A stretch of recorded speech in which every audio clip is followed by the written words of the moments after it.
Vamos a ordenar un receso hasta tanto sean trasladados a la sala los restantes imputados de este proceso para reanudar y concluir el juicio con la emisión de esta decisión. El pasado 16 de junio, aproximadamente a las 9:05 de la noche, este tribunal se retiró a deliberar de acuerdo con lo que establece el Código Procesal Penal de forma inmediata y sin interrupciones, arribando a una decisión que vamos a fundamentar en el día de hoy de forma oral. Vamos a emitir en dispositivo decisión a la que hemos arribado a unanimidad. Para emitir esta decisión es importante precisar que hemos realizado un profundo, minucioso y exhaustivo examen de las pruebas sometidas a nuestra ponderación, solo de aquellas pruebas que han superado el juicio de legalidad al que las hemos sometido, y a partir de la ponderación conjunta y armónica de estas pruebas hemos logrado reconstruir este hecho tal y como vamos a explicar a seguidas. Esta decisión, igualmente precisar que la emitimos desde una posición de absoluta independencia e imparcialidad, respetando y preservando en todo momento los derechos y garantías fundamentales que reconoce nuestra Constitución y la norma procesal penal a cada uno de los involucrados en este proceso. De ahí que cada una de las afirmaciones a las que hemos arribado en ocasión de esta reconstrucción de los hechos que hemos realizado se cimenta en la valoración conjunta del legajo de pruebas aportados, tanto por la parte acusadora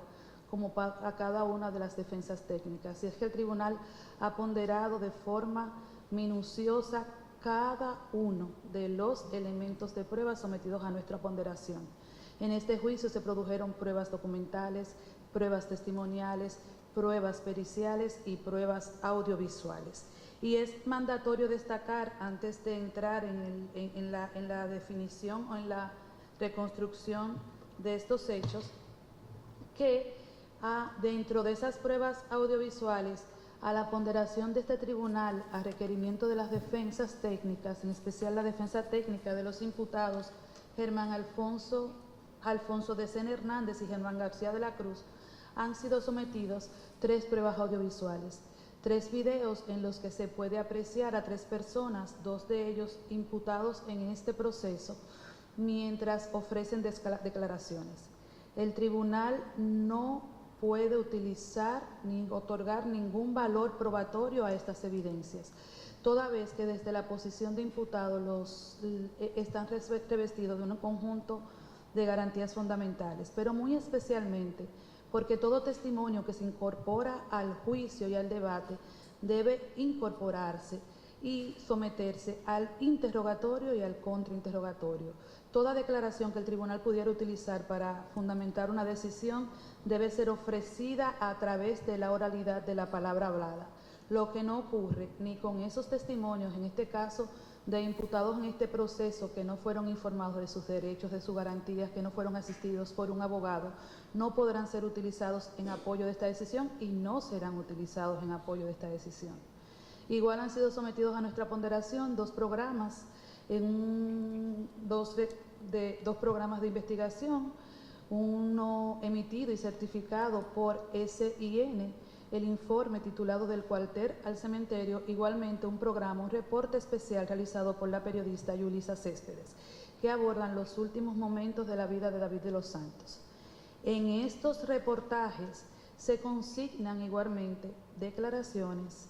testimonios, reflexiones y valoraciones de personas, algunas partes del proceso, imputados en este proceso, igual de personas que no fueron testigos en este proceso. El tribunal no ha otorgado valor, no ha ponderado ni ha utilizado ninguna de las aseveraciones, afirmaciones o declaraciones que se realizan también en estos respectivos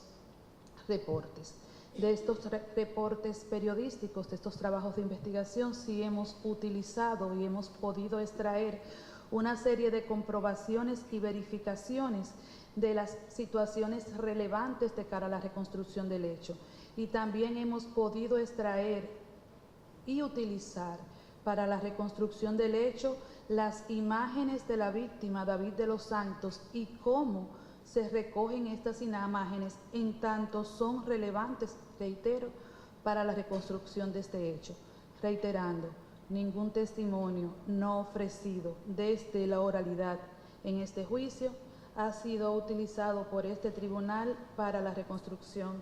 de estos hechos. Con esto en mente, debemos igualmente precisar que en este caso surgen una serie de hechos no controvertidos, hechos que ninguna de las partes discute. Por ejemplo, ha quedado claramente establecido y nadie ha negado, ni la parte acusadora ni la defensa, que nos encontramos ante una víctima particular, el joven David de los Santos Correa, de 24 años de edad, que como ha acreditado la parte acusadora, era un joven trabajador, buen hermano, buen amigo, un ser humano que era un ente productivo para la sociedad, laboraba en un call center cuyo nombre omitimos y que se había licenciado de una carrera universitaria, que dominaba el idioma inglés. Esa es la víctima, que esa persona el 27 de abril aproximadamente a las 5:56 horas de la tarde se presenta al centro comercial, a la plaza comercial Ágora Mall. Y así se verifican igualmente en los videos de la cámara de seguridad aportados tanto por el Ministerio Público como por la defensa técnica de los imputados que son empleados de esa entidad, en los que podemos reconstruir todos los movimientos y todo lo que aconteció mientras la víctima David de los Santos Correa se encontraba en el referido centro comercial.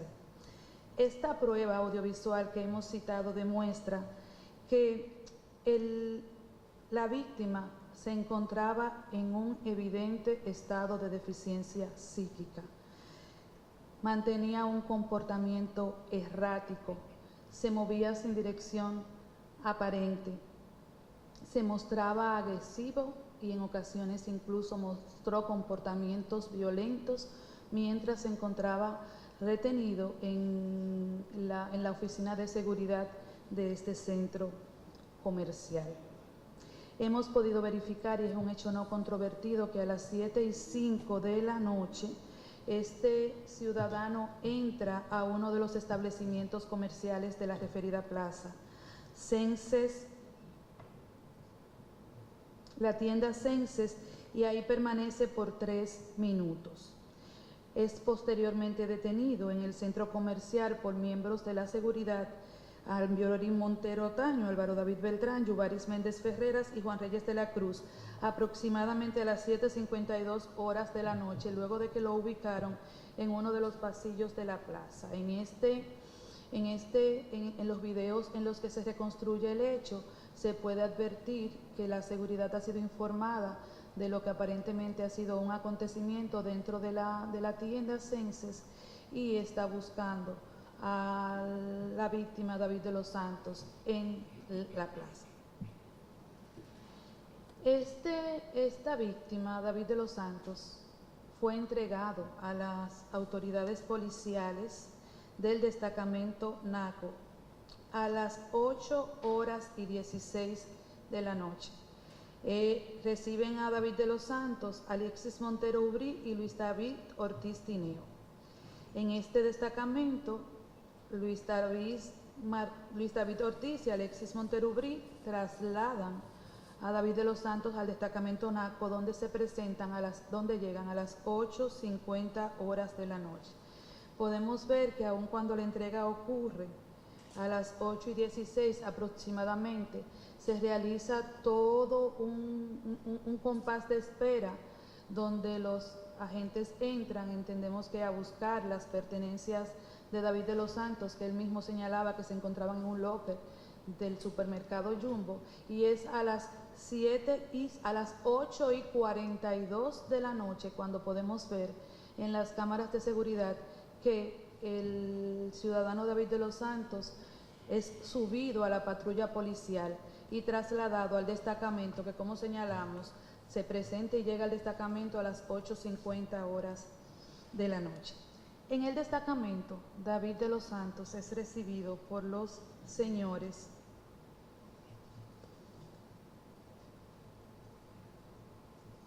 Esta. Por los señores Domingo Alberto Rodríguez y Sari Manuel González García, que son las dos personas que señalan los testigos que están trasladando a este ciudadano que se encontraban en el destacamento en ese momento, a quien le hacen la formal entrega del ciudadano. ¿Qué es un hecho igualmente no controvertido en este caso? Que en horas de la mañana del 28 de abril, David de los Santos es trasladado por una unidad del 911 al Hospital Moscoso Puello para recibir atenciones médicas por múltiples traumatismos que presentaba. Y así se consigna en la hoja de ingreso y de recepción de este ciudadano en el referido centro asistencial, donde se registra su llegada a las 8 horas de la mañana. David de los Santos fallece el 1 de mayo a consecuencia de conmoción, edema y trauma contuso cráneoencefálico severo, de acuerdo con lo que se consigna en el protocolo de autopsia que le fuera practicada, en el que igualmente se recogen, y lo señalaremos más adelante, el conjunto de lesiones que este ciudadano presentaba de forma física. Precisado esto, vamos a reconstruir este hecho, y para esto hemos clasificado o estructurado la sentencia en función de las acusaciones precisas y puntuales que ha formalizado el Ministerio Público, quien en primer orden y de la lectura de su acusación imputa a los ciudadanos Santiago Mateo Victoriano, Giancarlos Martínez y Michael Pérez Ramos haber de forma conjunta y común agredido físicamente a David de los Santos, provocándole los golpes y heridas que le ocasionaron la muerte. Consigne, secretaria, que se está integrando la defensa técnica titular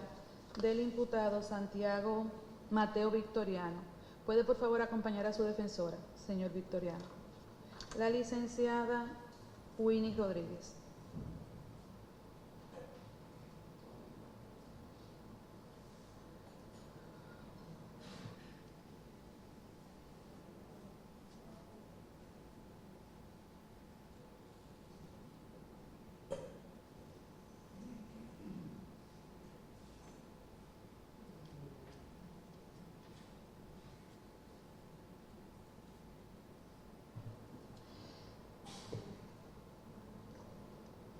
Decíamos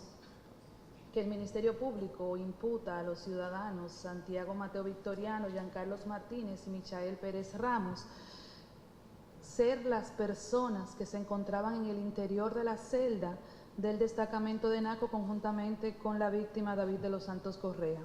y que encontrándose en esa celda mientras la víctima se encontraba esposada por la espalda y en un estado de vulnerabilidad, a raíz de que éste vociferara algunas palabras con voz altisonante, realizando una bulla,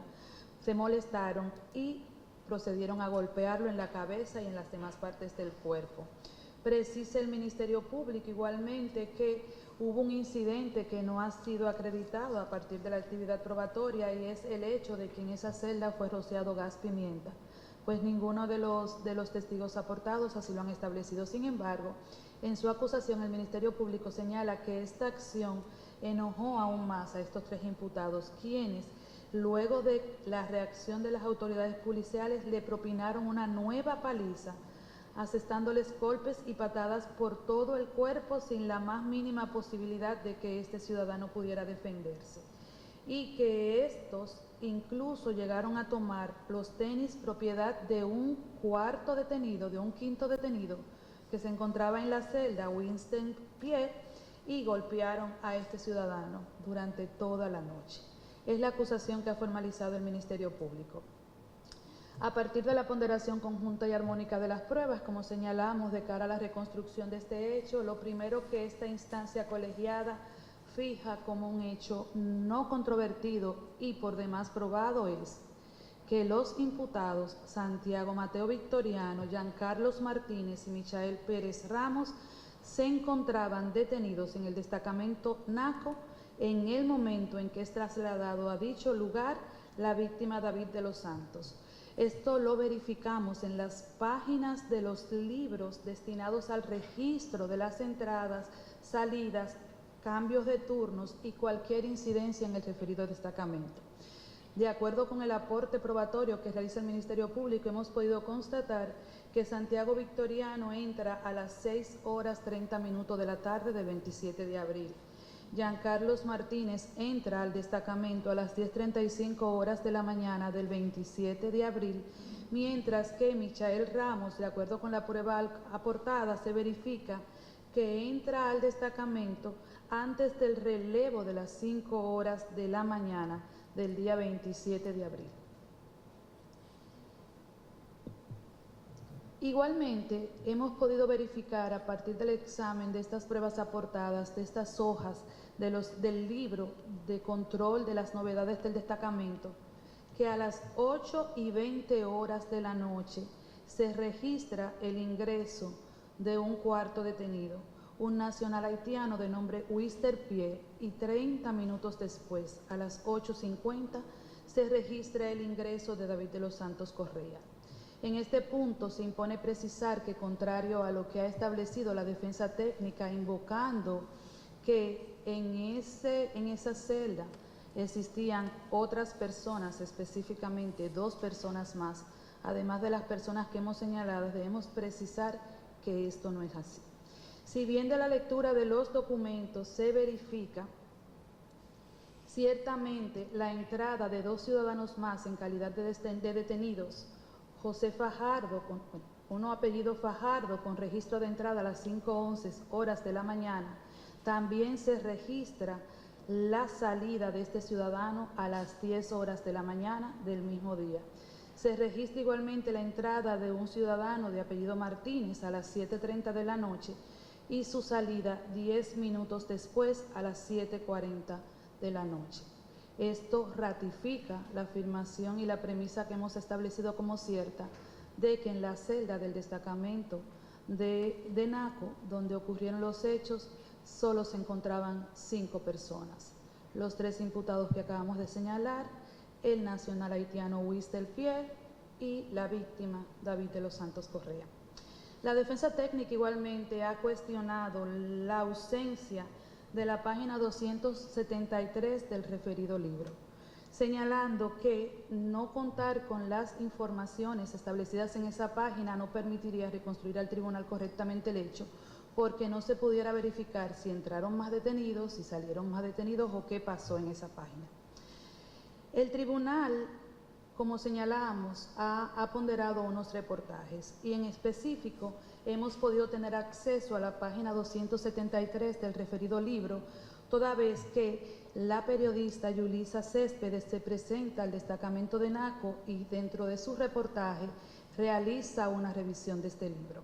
En el minuto 14:49 del reportaje de esta periodista se puede verificar y apreciar claramente el contenido de la página 273, mientras ella está validando el contenido de la página 272.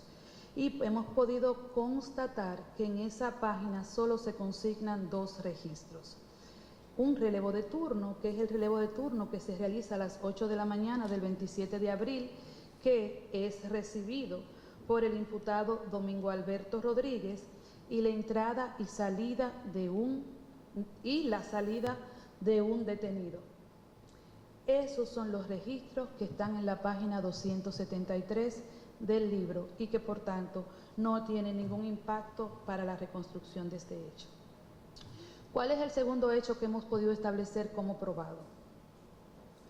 Que David de los Santos es ingresado a la celda con unas esposas que le fueron colocadas con las manos hacia atrás y que en el interior de esa celda es que David de los Santos Correa recibe los golpes que eventualmente degeneraron en su muerte el 1 de mayo del año 2022. Para arribar a esa afirmación, el tribunal ha evaluado de forma conjunta y armónica que y debe precisar, antes de realizar esta reflexión, que lo que acontece en el destacamento solo es conocido por los imputados que estaban en el destacamento y por los policías que estaban de turno y de puesto en ese destacamento, que tienen en este juicio la condición de imputados y que por tanto, como tienen la condición de imputados, están revestidos de la posibilidad de no declarar, que es su derecho, o de incluso no autoincriminarse. Entonces, como precisábamos con anterioridad,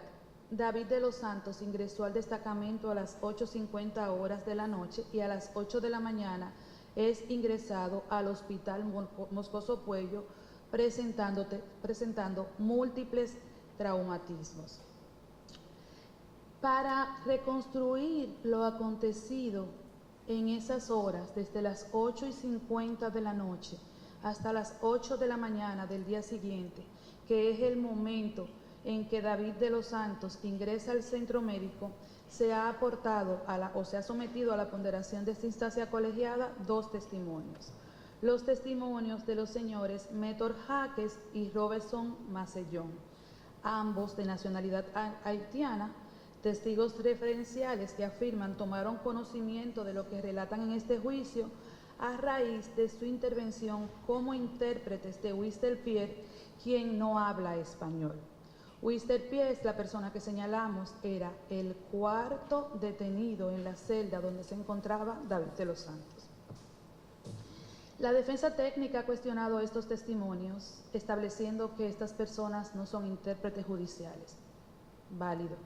Y estableciendo que no existe certeza, y lo enfatizan cuando se refieren a la situación de Robertson Macellón, que no existe certeza de que esa segunda traducción realmente ocurriera.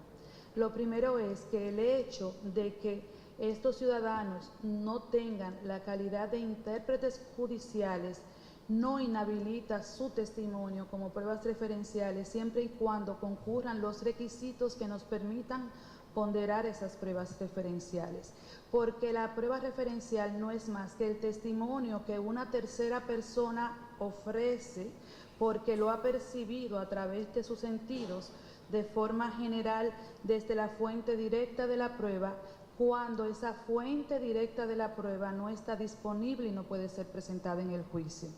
Circunstancia que constituye un hecho no controvertido en este caso, pues las defensas técnicas han establecido que se había tramitado y se estaba desarrollando la realización de un anticipo jurisdiccional de pruebas para el ciudadano de nacionalidad haitiana Wister Pierre, y que este ciudadano no pudo ser interrogado por los canales establecidos porque salió de la custodia del Ministerio Público. Esa información la trae al debate la defensa técnica.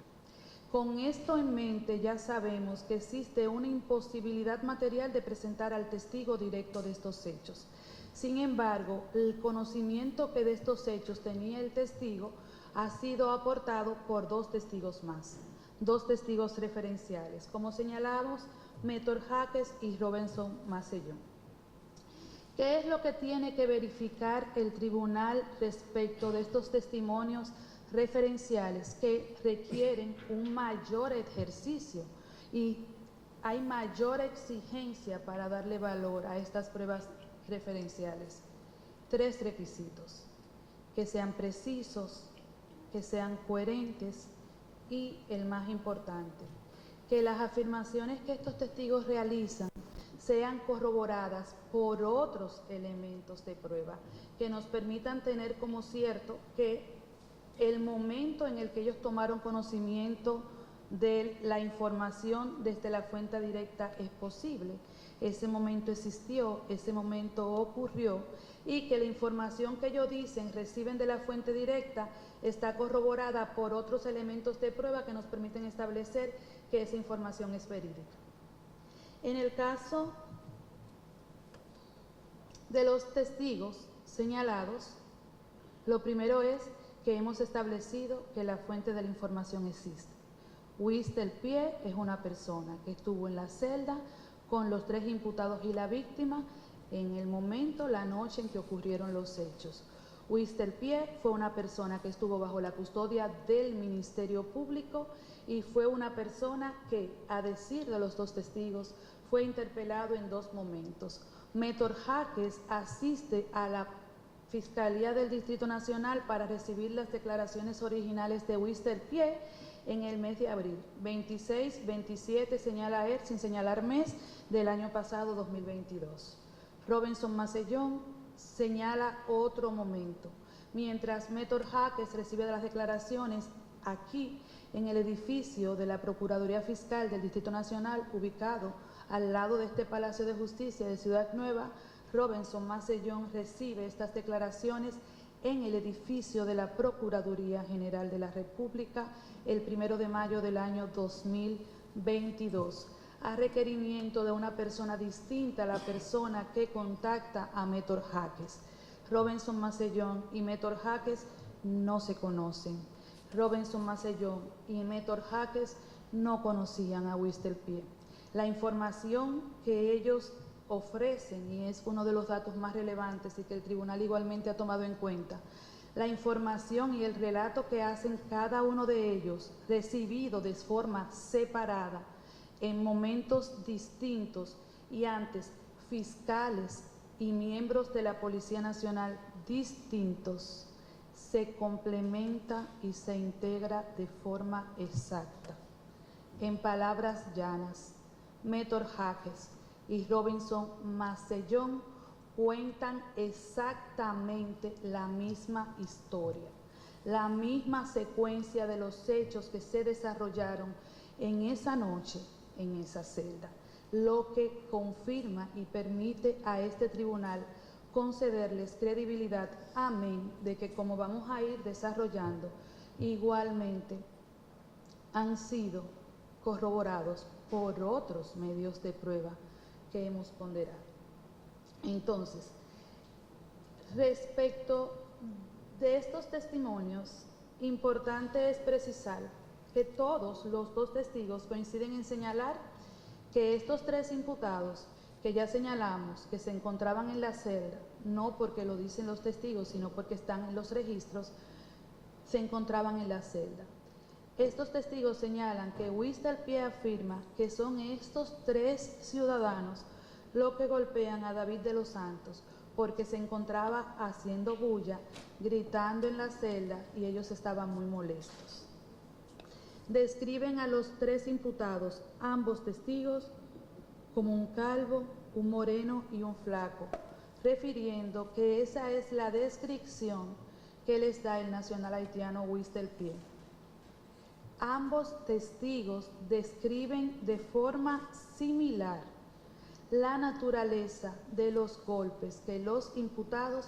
propinaban a David de los Santos. Y ambos testigos señalan que Huistelpie les afirma o les cuenta que lo golpearon en todas partes del cuerpo por varias horas. Estas lesiones que relatan los testigos referenciales que Huistelpie les dice que recibió David de los Santos, se encuentran documentadas en el informe remitido o emitido por el Hospital Moscoso Puello, que recibe a David de los Santos. En este informe se alude a que este ciudadano llegó de forma inconsciente, irritable, deshidratado y críticamente enfermo. Se señala que inmediatamente lo reciben a las 8 de la mañana, realizan una exploración física, encontrando que él presentaba equimosis en el pabellón anterior y retroauricular, ojos asimétricos con edema bilateral e hiperemia conjuntival,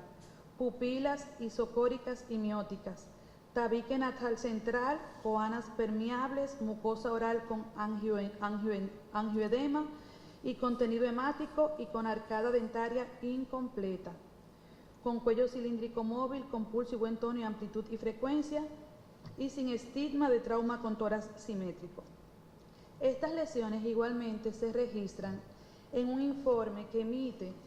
el Hospital Traumatológico Darío Contreras, a donde fue remitido o trasladado o referido David de los Santos, Hospital Moscoso Puello. Y es desde que tal y como se verifica en este informe, desde que verifican el estado de salud de este ciudadano y los múltiples traumas que presenta, deciden que debe recibir asistencia médica en un hospital traumatológico y tramitaban su traslado al Hospital Ney Arias Lora. Este traslado se realiza al Hospital Darío Contreras a requerimiento de los familiares de la víctima. Cuando ingresa al Hospital Darío Contreras el joven David de los Santos, el 29 de abril del año 2022, se registra como diagnóstico que él presentaba trauma cráneoencefálico moderado con componente facial y torácico abdominal cerrado, conmoción cerebral moderada, trauma cráneoencefálico severo, trauma torácico-abdominal cerrado, politraumatismos, herida en fondo del surco aurosuperior hasta mucosa del labio superior, herida en región cigomática izquierda suturada el 29 de abril del año 2022, otorragia derecha, abrasión y contusión en abdomen lado derecho, miembros inferiores, edema generalizado y contusión labio superior, entre otras lesiones. Este cuadro clínico se corresponde con lo que relatan los testigos respecto de la cantidad de golpes, de la localización de estos golpes que recibiera David de los Santos mientras se encontraba en su celda, y por tanto confirman la declaración de los dos testigos referenciales.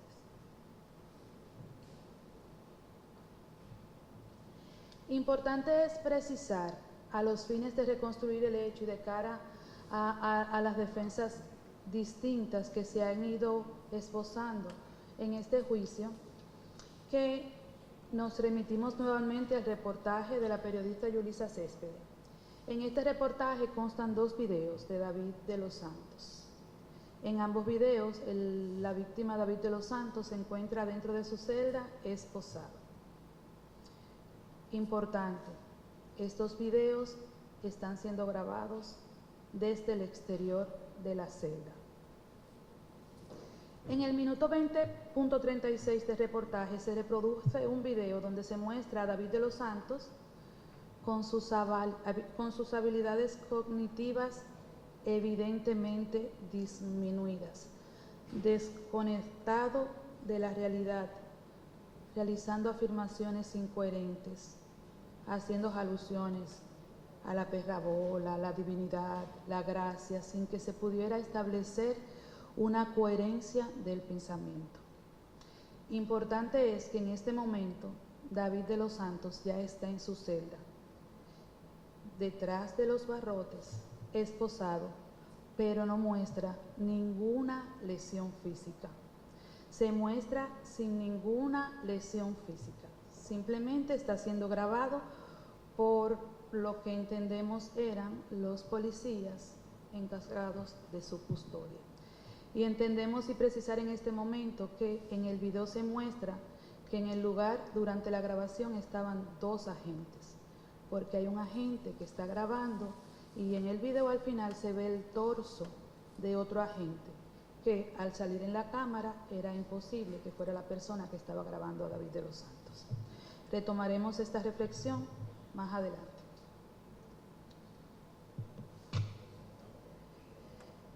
Hay un segundo video que, por cómo se desarrolla, podemos deducir e inferir que se realiza en un momento posterior. No es una secuencia del mismo video. Ya en este momento se ve a David de los Santos sudoroso en el piso, sin pantalones, solo vistiendo la camisa que llevaba y su ropa interior masculina. Y dentro de ese cuadro de capacidades disminuidas con total y absoluta incoherencia, detalla un episodio de naturaleza personal y traumática. En este video se escuchan las voces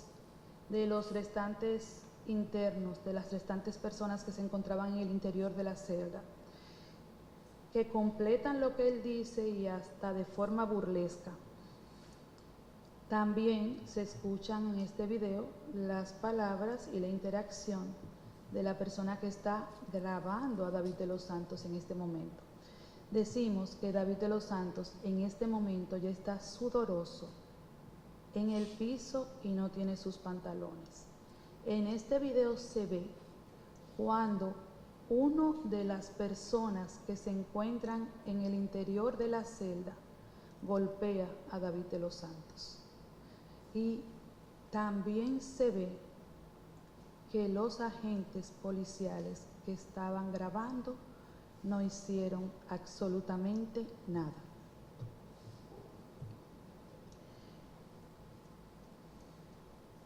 Estas lesiones y esto de cara a estos tres imputados, Santiago Mateo Victoriano, Michael Pérez Ramos y Giancarlos Martínez, constituyen actos de barbarie. Actos de barbarie definidos por nuestro Código Penal Dominicano como todo acto realizado como método de castigo corporal, y es que las agresiones de que fue víctima David de los Santos las recibe porque molestó a los internos en esa celda que querían dormir y no querían tolerar sus gritos ni su bulla. Entonces, cuando le provocan las heridas, estaban provocando castigo corporal a la víctima David de los Santos, y con estas heridas le estaban provocando un profundo daño y sufrimiento físico y mental a una persona que se encontraba en un estado de vulnerabilidad. Primero, psíquica, porque los ocupantes de esa celda pudieron percibir el estado mental en que se encontraba David de los Santos. Y es que nosotros pudimos percibirlo cuando él dentro de la celda está comportándose de forma incoherente. Este ciudadano tenía una vulnerabilidad física, no podía defenderse. Es una persona que aún a pesar de su corpulencia estaba esposado con las manos hacia atrás, totalmente indefenso y vulnerable. Y esta acción ha sido cometida por tres personas. Y aquí tenemos que hacer una parte para precisar que independientemente de lo que plantean algunas defensas de la participación como autor o cómplice, o el hecho de que en este caso no exista asociación de malhechores, evitaría que pudiéramos retener esta circunstancia, debemos establecer que no. En este caso son tres personas que en función de su dolo individual promueven y ejecutan una acción lesiva en contra de la integridad física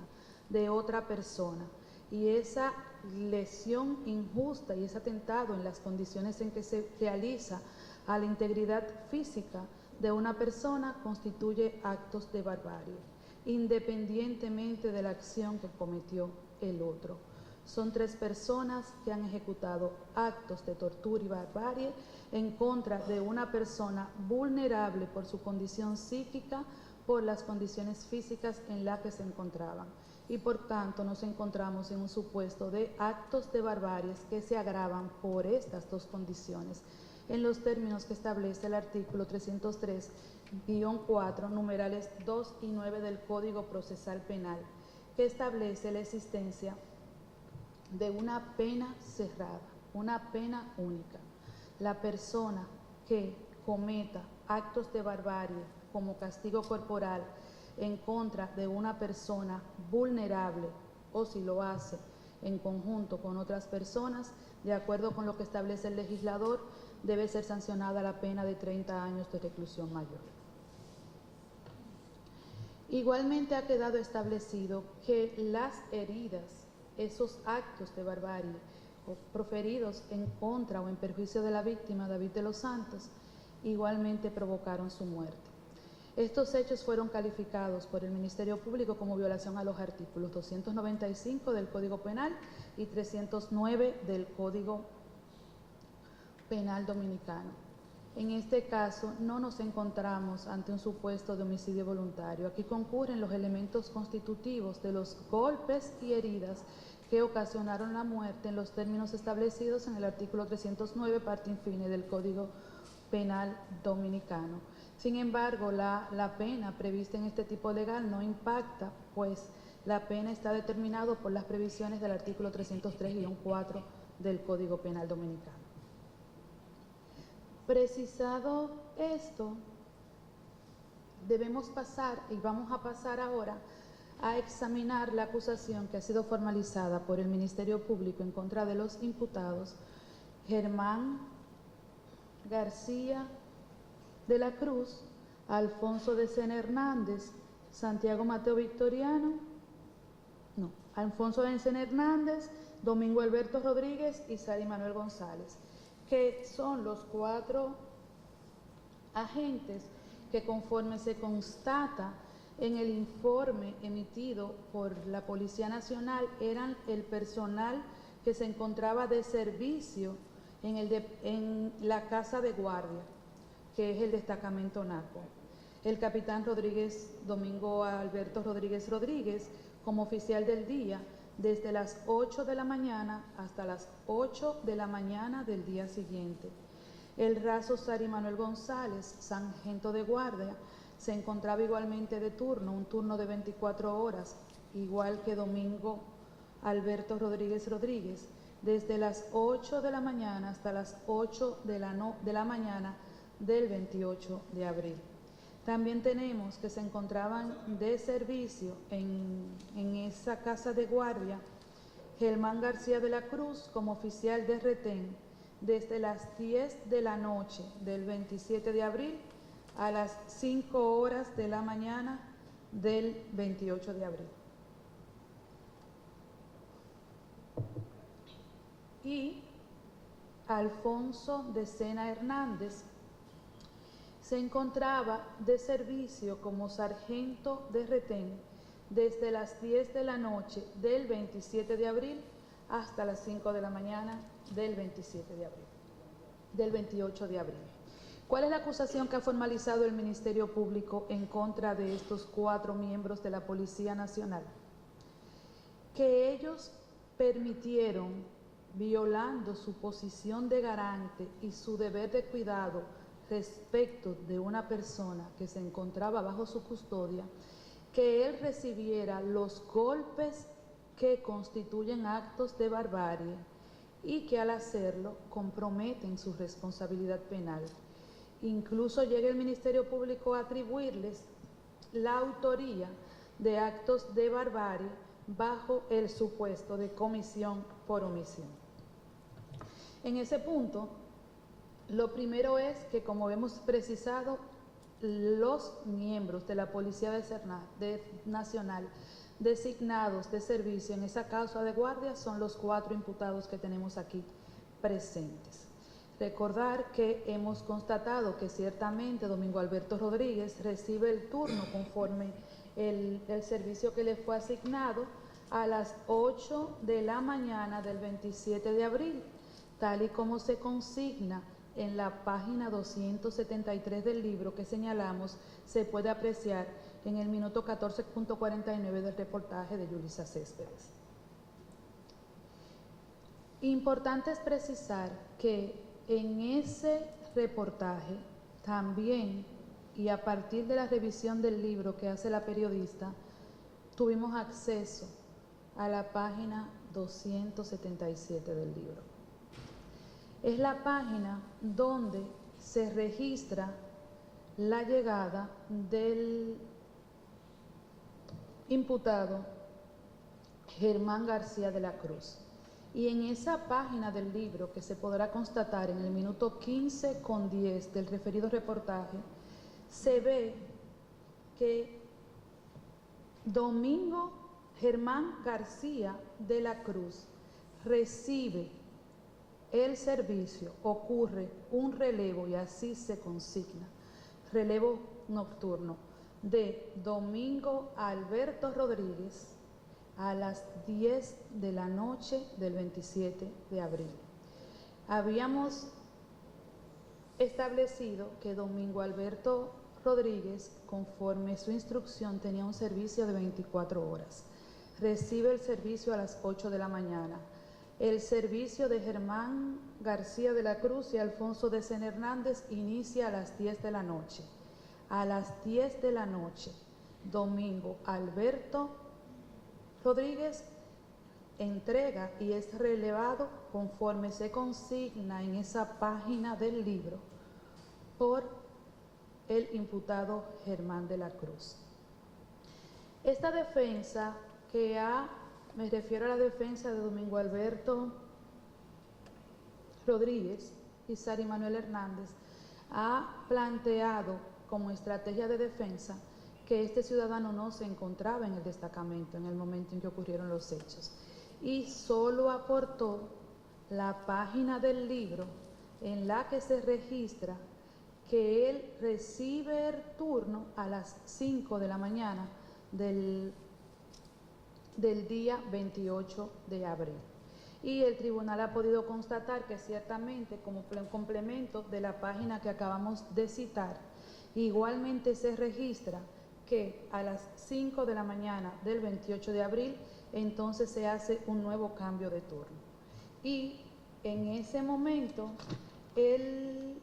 segundo teniente García, ahora como oficial saliente, entrega el turno al capitán Rodríguez, Domingo Alberto Rodríguez, que hemos constatado que lo que se recibe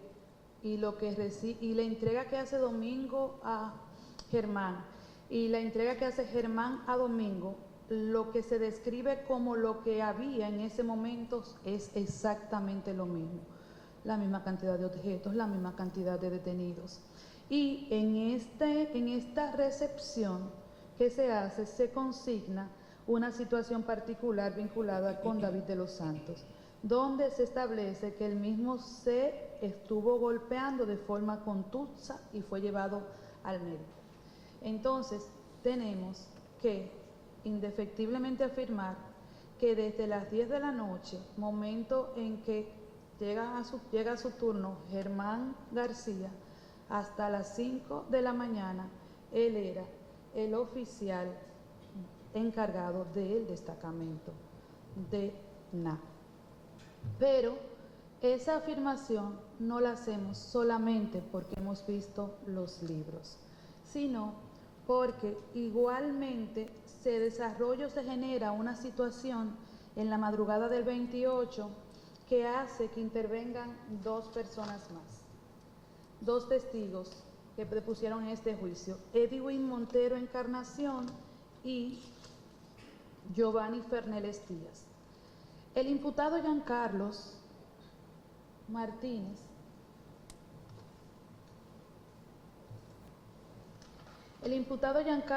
Martínez,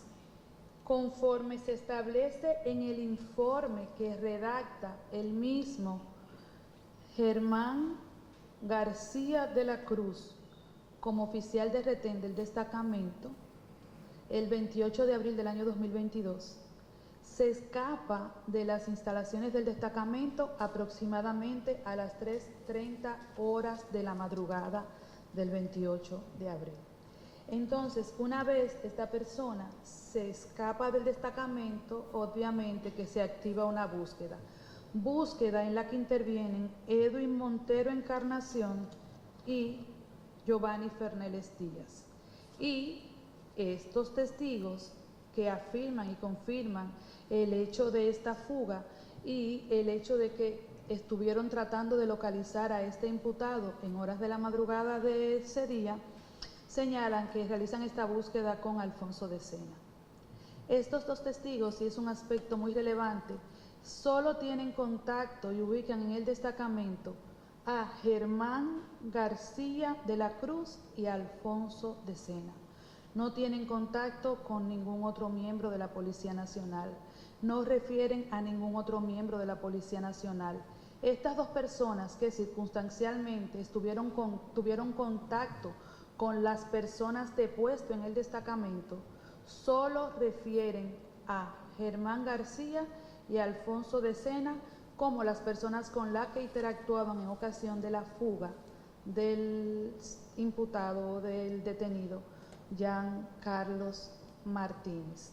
Aspecto relevante de cara a establecer de forma cierta y precisa quiénes son las personas que están en el destacamento durante la ocurrencia de los hechos. Extremadamente relevante porque la acusación es permitir que se provocaran los golpes de forma injustificada en contra de David de los Santos.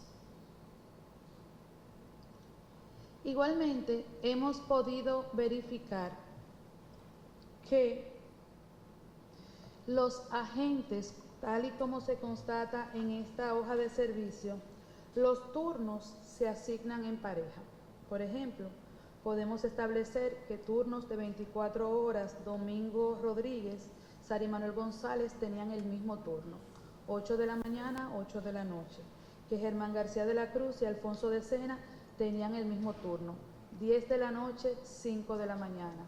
10 de la noche cuando Germán García recibe el turno, 5 de la mañana cuando lo entrega a Domingo Alberto Rodríguez. Pero el hecho de que esto fuera así no solo se establece de la lectura de este informe. El ciudadano Domingo Alberto Rodríguez entregó su celular y a este celular se le hizo una extracción de todos los datos del celular. En esta extracción del celular y a raíz de una comunicación vía WhatsApp que se realiza entre lo que es aparentemente un superior y él, el 1 de mayo del año 2022, se verifica claramente que existían dos grupos. Y es que se está citando a la Inspectoría de la Policía Nacional, al oficial del día y al retén del turno. Y entonces se precisa, Rodríguez y su componente deben acudir, Sedena, aduciendo a Decena, y su componente por igual. Esta afirmación de Rodríguez y su componente deben acudir ocurre cuando en la conversación se identifican al oficial de retén y a los oficiales que estaban de servicio ese día, lo que nos permite establecer que eran turnos donde debían ser cumplidos por dos miembros de la Policía Nacional y que, en tal sentido, Germán García de la Cruz y Alfonso de Sena estaban trabajando juntos, Domingo Alberto Rodríguez y Sari Manuel González estaban trabajando juntos. Eso lo pueden confirmar en la página 1876 de la extracción. Entonces, de entrada ya podemos establecer que a las 8:50 de la noche llega David de los Santos al destacamento, traído por dos testigos específicos. Edwin Montana, traído por dos testigos, y estos testigos, que son los que lo retiran de la Plaza Ágora Mall y lo trasladan al destacamento, se lo entregan a Domingo Rodríguez y Sari Manuel Hernández, que son los miembros de la Policía Nacional que a las 8:50 de la noche se encontraban de puesto. En ese lugar a esa hora no se encontraban ni Germán ni Alfonso de Sena. A las 10 de la noche, cuando ocurre el cambio del servicio, se quedan en el destacamento Alfonso de Sena y Germán García de la Cruz. Y en este punto tiene importancia el hecho de que podamos ver videos donde David de los Santos se encuentra sin ningún tipo de lesión o agresión física dentro de la celda, lo que nos permite inferir razonablemente, en atención a lo que plantean los testigos, de que su mayor molestia era porque no los dejaba dormir, que las lesiones ocurrieron después y que las agresiones ocurrieron después. En este caso, y respecto de lo que hemos acontecido y precisando que, como dijimos, 2 personas grabaron a David de los Santos. Tenemos que preguntarnos qué significó para los detenidos en esa celda que ante una agresión que los agentes de la Policía Nacional estaban viendo que ellos cometieran no pasara nada. ¿Cómo interpretaron estos 3 internos el hecho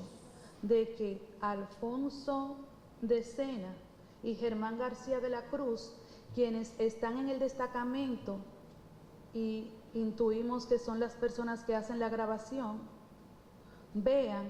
que ellos en su presencia golpean a David de los Santos y no pasa nada? ¿No es eso una dispensa para que lo agredan físicamente? Pudiéramos preguntarnos, y a raíz de la teoría que se ha planteado, si se escuchaba o no se escuchaba. La distancia que existía entre la celda y el lugar donde debían encontrarse los agentes de la Policía Nacional, específicamente por el momento en que ocurren los hechos, que a decir de los testigos referenciales es en la madrugada, es de solo 6.9 metros. Y en el reporte especial que realiza la periodista Yulisa Céspedes se verifica una comprobación en la que se puede ver que solo hay 10 pasos entre la entrada de la celda y entre el lugar donde debían encontrarse los policías. Lo que quiere decir que estaban en condiciones de escuchar todo lo que dentro de esa celda estaba aconteciendo, y lo que nos permite afirmar que escuchándolo lo ignoraron. Reflexión que se fortalece ante el comportamiento evidenciado por estos policías mientras presencian una agresión física contra David de los Santos y, como señalamos, no hacen absolutamente nada. Importante es establecer que igualmente los miembros de la policía sabían que David de los Santos tenía una condición psíquica particular, porque cuando registran su entrada en el libro de entrada, así lo consignan. Una persona que supuestamente estaba amenazando a una empleada de una tienda por padecer trastornos mentales. Y grabando a este ciudadano, igualmente estuvieron escuchando las incoherencias que él esbozaba y contactando el estado psíquico en el que él se encontraba. Y aún así permitieron que fuera brutalmente agredido en el interior de esa celda. La defensa técnica de Germán García de la Cruz y Alfonso de Sena Hernández ha establecido o ha querido o pretendido establecer que ellos no se encontraban en el destacamento en el momento en que ocurre la agresión,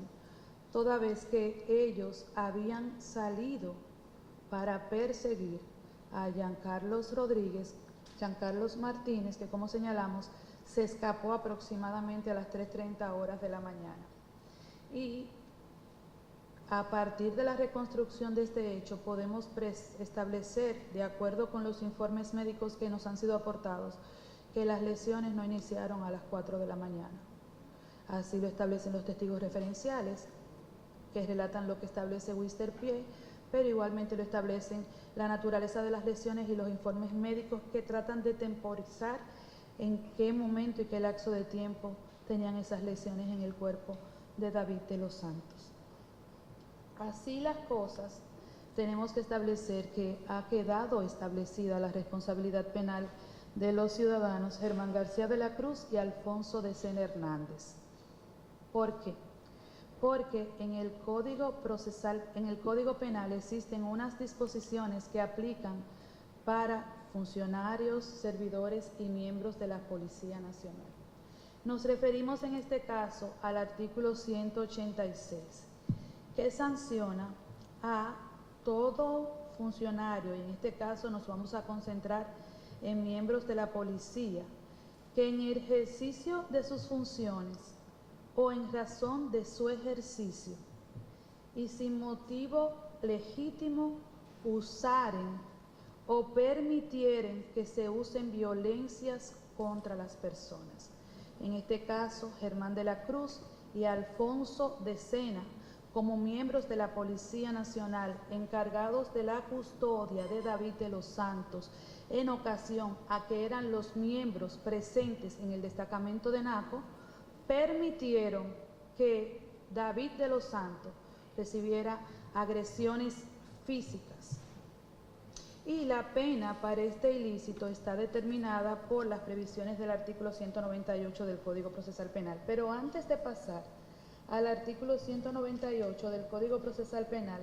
quisiéramos establecer que el Ministerio Público señala o plantea que en este caso nos encontramos ante un supuesto de comisión por omisión y que por tanto estos ciudadanos deben responder como autores de torturas o actos de barbarie. En el presente, la realidad es que el hecho puede cometerse con una acción o con una omisión. Eso está perfectamente admitido. Se puede ejercer o ejecutar una acción que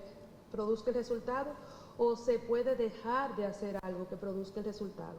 Pero existen dos tipos de comportamientos omisivos. Tenemos la omisión propia, la omisión pura, que es el supuesto donde el legislador ha establecido el comportamiento omisivo y la obligación de la persona de garantizar o de evitar el resultado, como en este caso el artículo 186, que manda que estos agentes de la Policía Nacional no permitieran que un ciudadano bajo su custodia estuviera o recibiera violencias físicas. Y está la comisión por omisión, que aplica cuando no existe una tipificación legal, cuando no se ha sancionado o establecido a nivel legal el comportamiento omisivo. En este caso nos encontramos no ante un supuesto de comisión por omisión, sino ante un supuesto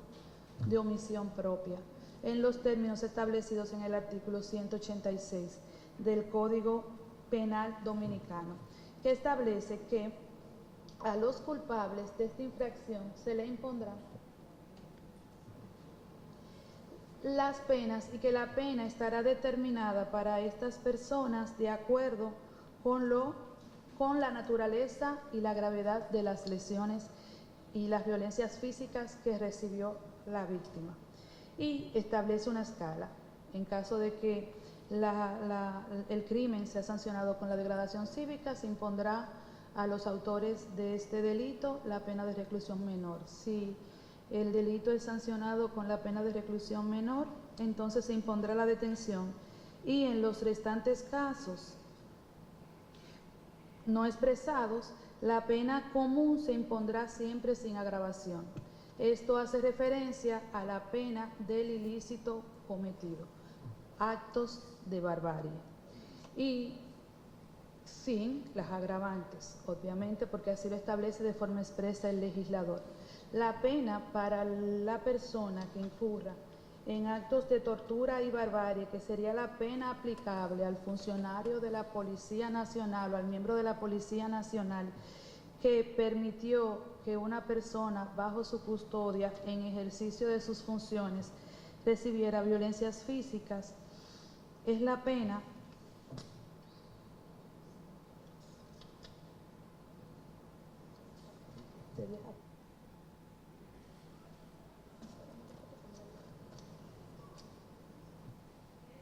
reclusión mayor de 10 a 15 años. Al momento de establecer la pena, este tribunal, las juzgadoras han reflexionado profundamente en la reprochabilidad del comportamiento que asumieron Germán García de la Cruz y Alfonso de Sena Hernández, mientras David de los Santos era atacado brutalmente por los restantes miembros o integrantes de la celda, sin que ellos hicieran absolutamente nada, mostrando una absoluta apatía, mostrando una indiferencia respecto de la vida, de la integridad de las personas. Y entendemos que en este caso la pena máxima establecida por el legislador es la pena que resulta proporcional al grado de reprochabilidad y lesividad de la conducta. Es decir, que estos ciudadanos deberán cumplir 15 años de reclusión mayor en el recinto carcelario que disponga el juez de la ejecución, toda vez que esta es la pena que el legislador ha establecido para este tipo de funcionarios que incurren en este tipo de conductas que entendemos pudiera incluso considerarse mucho más reprochable que la conducta en la que incurrieron los detenidos en la celda, porque tenían el control de evitar este resultado. Tenían la capacidad y la potestad de, haciendo uso de sus facultades y cumpliendo con el deber que la Constitución, las leyes y los reglamentos le imponen, de proteger y salvaguardar la integridad física de David de los Santos, e hicieron todo lo contrario. Lo pusieron en peligro y con total indiferencia permitieron que reciba todos los golpes que degeneraron en su muerte. Por último, tenemos que referirnos a la acusación que ha sido formalizada por Domingo Alberto Rodríguez y Sari Manuel González. En este caso, como hemos ido explicando o desarrollando, no existe ningún elemento que nos permita establecer que estos dos imputados se encontraban en el destacamento desde las 10 horas de la noche hasta las 5 horas de la mañana, momento en que este imputado, David de los Santos, es encontrado en las condiciones en que es encontrado y por tanto trasladado a un centro de salud para que recibiera asistencia médica. Domingo Alberto Rodríguez y Sari Manuel González estuvieron con David de los Santos, conforme se verifica a partir de las pruebas que hemos examinado, desde las 8:50 hasta las 10 de la noche, momento en que se hace el cambio de turno. Y aun cuando en el informe de los empleados de servicio se consigna que su turno era de 24 horas, hemos visto en ese libro que sí existe un relevo a las 10 de la noche y un nuevo relevo a las 5 horas de la mañana. También lo pueden consultar en el reportaje periodístico que se sometió a la ponderación del tribunal. Siendo así, no existen elementos suficientes que nos permitan a nosotros establecer que las lesiones iniciaron en ese momento, antes de las 10 de la noche, que ellos se encontraban presentes en el momento de que ocurren las lesiones. Y si no se encontraban presentes en el momento que ocurren las lesiones, no se conjuga respecto de ellos la acción penal relevante, que es la de permitir que una persona bajo su custodia reciba violencias físicas. Respecto de Sari Hernández, establecemos que no se encontraba en el destacamento, toda vez que hemos podido verificar a partir de las pruebas que hemos ponderado que era el componente de Domingo Alberto Rodríguez, que tenía el mismo turno y que ninguno de los testigos que tuvieron contacto con los encargados del destacamento en la madrugada del 28 de abril menciona ni tuvieron contacto con Sari Manuel Hernández. Por tanto, estos dos ciudadanos deben ser absueltos toda vez que hemos establecido que no han participado en el hecho. Pasamos la palabra a la magistrada Giselle Naranjo para continuar. Bien, en este momento de la motivación de este tribunal nos vamos a referir a las imputaciones penales